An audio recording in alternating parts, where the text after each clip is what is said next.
গ্রেপ্তার সাধারণ ঘনিষ্ঠ দুই তৃণমূল নেতা, কোথা থেকে তাদের গ্রেপ্তার করা হলো, কি আপডেট পাওয়া যাচ্ছে, আরো বিস্তারিত জানাবে জিয়াউল আমাদের সঙ্গে রয়েছে। জিয়াউল, কি জানা যাচ্ছে?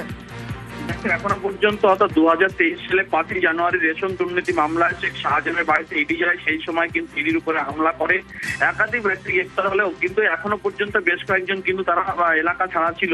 অর্থাৎ শাহজাহান ঘনিষ্ঠ দুই তৃণমূল নেত্রীকে গ্রেপ্তার করেছে মেজর থানা পুলিশ। মিঠু সর্দার ও সবিতা রায় দুজনেই কিন্তু প্রভাবশালী সন্দেশখালী এলাকা, তারাই কিন্তু হামলার সঙ্গে যুক্ত ছিল।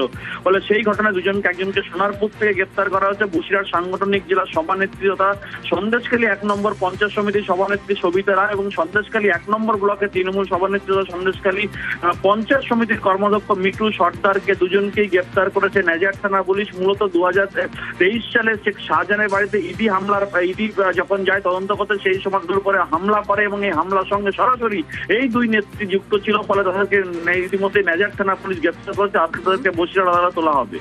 ধন্যবাদ।